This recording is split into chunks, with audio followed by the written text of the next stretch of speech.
बिस्मिल्लाहिर्रहमानिर्रहीम। अस्सलाम वालेकुम friends, I hope you are doing well. So हमने गाइटन का chapter 33 red blood cells and anaemia polycythaemia, इस चैप्टर में इसके बारे में डिटेल से बात करेंगे। ठीक है। सो यू नो कि मेडिकल स्टूडेंट के पास सिलेबस बहुत ज़्यादा होता है और उनको जो है वो मोस्टली प्रेफर करते हैं शॉर्ट वीडियोज़ को। सो इसी वजह से मैंने मेन जो मोस्ट इम्पोर्टेंट चीज़ें थी, ठीक है, मतलब आप समझ लें कि ये इम्पॉर्टेंट है जो हाईलाइट की हुई, बस आपने इसी को रीड देना है। ठीक है। मैं चाहती तो आपके लिए नोट्स भी बना सकती थी, लेकिन एक्चुअली मेरे भी एग्ज़ाम्स होने वाले हैं, उस तरह से आप लोग के भी होने वाले होंगे। सो अभी हम इसी इम्पोर्टेंट पॉइंट्स को डिस्कस करते हैं, फिर इंशाल्लाह नेक्स्ट ईयर मैं नोट्स की शक्ल में भी आपसे शेयर करूँगी। So let's start. ठीक है, चैप्टर को स्टार्ट करते हैं। तो सबसे पहले क्या है, रेड ब्लड सेल्स एरिथ्रोसाइट।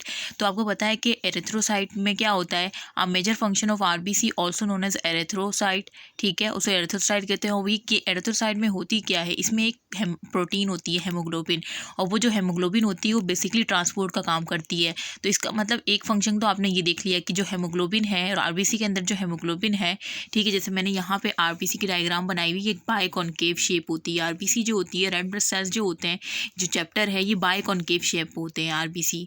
ठीक है, रेड ब्लड सेल्स। अब इसके अंदर हेमोग्लोबिन भरा हुआ होता है। ठीक है, देखें ये दोनों तरफ से कॉनकेव है ना, तो इस वजह से हम इसको बाइकॉनकेव कहते हैं। ठीक है, सो इसके अंदर हेमोग्लोबिन भरा होता है। अभी हेमोग्लोबिन का काम क्या है, ये टिश्यू तक ऑक्सीजन लेके जाता है और टिश्यू से कार्बन डाइऑक्साइड लंग्स तक लेके आता है। ठीक है, ऑक्सीजनेशन करवाने के लिए। ठीक है, सो इस तरह से जो प्रोसेस होता है।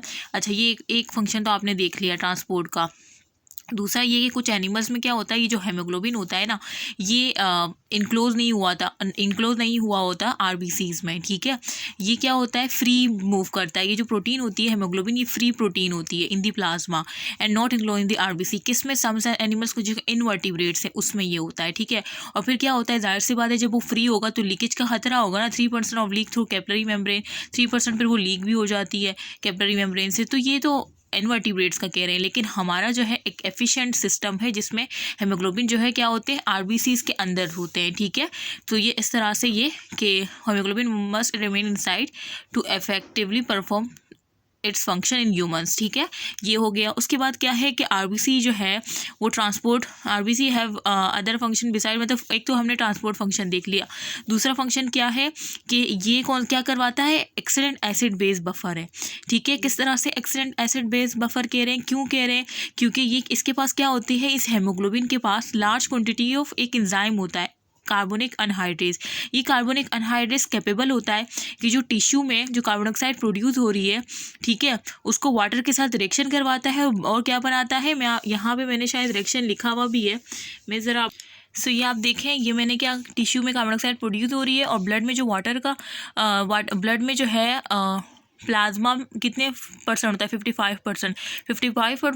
55% में 90% वाटर होता है। तो जो ब्लड में वाटर होता है ना, उसके साथ कार्बन डाइऑक्साइड रिएक्शन होता है और कार्बोनिक एसिड बनता है। फिर इस कार्बोनिक एसिड को लंग्स में जाके ब्रेक डाउन किया जाता है हाइड्रोजन आयन में और बाइकार्बोनेट आयन में। ठीक है, तो ये बाइकार्बोनेट आयन इस तरह से जो है ये acid base buffer function perform करता है हमारा ब्लड।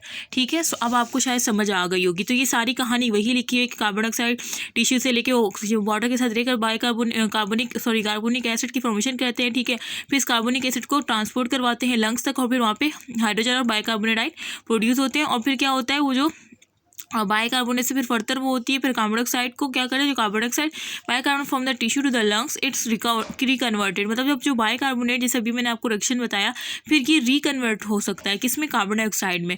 फिर वो कार्बन डाइऑक्साइड एक्सपेल हो जाती है किसमें, एटमॉस्फेयर में। ठीक है, किसके तौर पर, एक वेस्ट प्रोडक्ट के तौर पर। ठीक है, क्योंकि उसका कोई काम नहीं है कार्बन डाइऑक्साइड का। सो ये हो गया, और इस वजह से हम कह रहे हैं कि ये एक एसिड बेस बफर के तौर पर काम करता है। ठीक है, अच्छा, true of most protein RBC are responsible.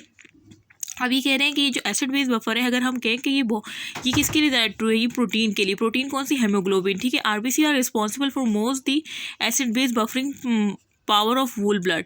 ठीक है, सो ये वही बात हो गई। तो मैंने आपको दो फंक्शन बता दिए और बहुत ही अच्छे तरीके से बताए। ठीक है, 4 मिनट में हमने ये दो बड़े बड़े पैराग्राफ को डिस्कस किया। अब हम देखते हैं shape and size of red blood sales. Normal RBC जो होते हैं ना, वो बाइकॉनकेव शेप होती है उनकी। ठीक है, डायमीटर कितना होता है, 7.8 माइक्रोमीटर। जैसे ये मैंने यहाँ पे बनाया है। ठीक है, ठीक है, तो शेप के बारे में हम बात कर रहे थे कि देखिए ये मैंने यहाँ पे आरबीसी बनाया हुआ है। देखें ये डायमीटर जो है ना इसका, यहाँ से यहाँ तक ये 7.8 माइक्रोमीटर है, ठीक है, और थिकनेस 2.5 माइक्रोमीटर है, और अगर सेंटर से हम देखें तो 1.1 माइक्रोमीटर है, ठीक है। सो ये सारी बातें यहाँ पे लिखी हुई है, डायमीटर, थिकनेस और 1 माइक्रोमीटर इन दी सेंटर, जो मैं आपको बता चुकी हूँ। अच्छा, वॉल्यूम देखिए, आरबीसी का जो वॉल्यूम होता है 9 to 95 क्यूबिक माइक्रोमीटर होता है। तो ये वॉल्यूम कैपेसिटी आपने याद रखनी है कि आरबीसी की कितनी होती है, 9 to 95 क्यूबिक माइक्रोमीटर, ठीक है। और ये डायमीटर्स भी आपको याद हो गए होंगे। Shape of RBC can change remarkably as a cell squeeze through capillaries. अभी कह रहे हैं कि जो शेप होती है आरबीसी की, ये चेंज होती रहती है, क्योंकि क्यों इसे कैपिलरी से पास करना होता है, तो ये स्क्वीज आउट करती है, ठीक है। RBC is a bag date can deform into almost any shape, मतलब ये डिफॉर्म हो सकता है किसी भी शेप में, ठीक है। ये क्या करता है, इसके पास एक्सिस होता है कि ये क्या कर सके, सेल मेम्ब्रेन को जो है मतलब कैपिलरीज में जाने के लिए उसकी मेम्ब्रेन को स्क्वीज आउट करके गुजर जाता है, ठीक है। सो ये बात थी इधर, ठीक है। अब हम देखते हैं आगे हमारा कौन, ठीक है। अब हम देखते हैं concentration of red blood cell in the blood.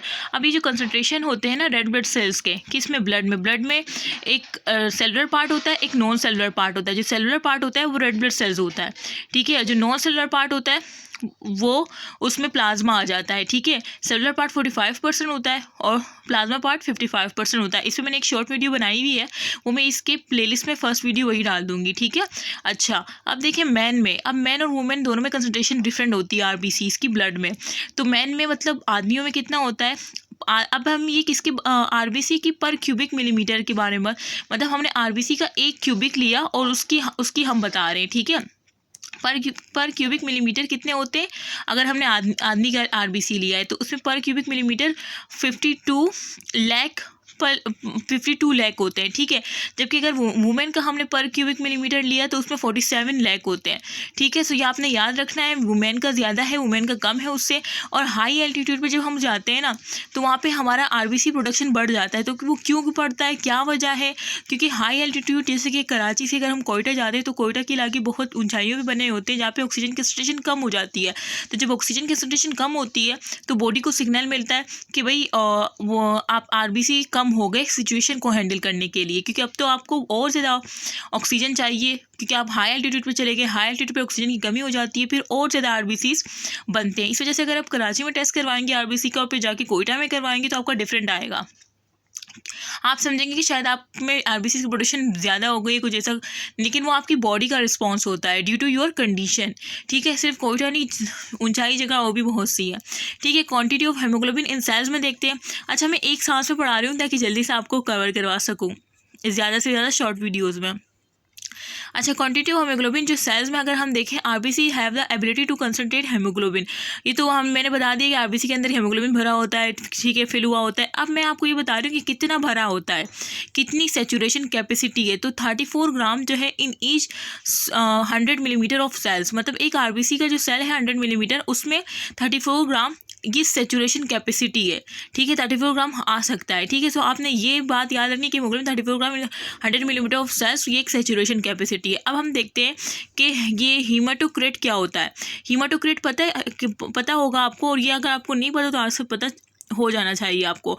Haematocrit क्या होता है, परसेंटेज ऑफ ब्लड की परसेंटेज किस में, डेट इन सेल्स। जो सेल्स अभी मैंने आपको बताया ना, percentage of blood that in cells, के सेल के अंदर कितनी परसेंटेज ऑफ ब्लड है, ठीक है। Percentage of blood that in cells के ब्लड के अंदर कितना वो होता है। तो हेमाटोक्रिट क्या है, ये परसेंटेज ऑफ ब्लड बताता है सेल के अंदर, और 40 से 45% होना चाहिए, ठीक है। अच्छा, quantity of haemoglobin each respective normal, अगर हम नॉर्मल की बात करें तो नॉर्मल में कितना होता है, अगर मैन में बात करें 100 मिलीमीटर में आपको कितना मिलेगा हेमोग्लोबिन, 15 ग्राम है वो। ये तो एक सेचुरेशन कैपेसिटी बताई थी ना मैंने। अब नॉर्मल हम बात कर रहे हैं, ये तो हमने बता दी 40 से 45% हमारा परसेंटेज ऑफ ब्लड, मतलब percentage blood that is cell, that is in cell, मतलब ब्लड में जो सेल्स होते हैं 40 से 45% होते हैं, अभी मैंने ऊपर ही बताया था। तो इसको हेमाटोक्रिट कहते हैं, मतलब ब्लड में सेल्स की मिकदार बताना, ठीक है। अब मैं कह रही हूँ कि ये तो मैंने सेचुरेशन कैपेसिटी बताई है। अब मैं नॉर्मल बता रही हूँ, मैन की नॉर्मल कितनी होती है, 15 ग्राम होती है, ठीक है, 100 मिलीमीटर ब्लड में। जबकि वुमेन की कितनी होती है, 14 ग्राम होती है। ये बात याद रखनी है। दूसरा ये याद रखना कि ईच ग्राम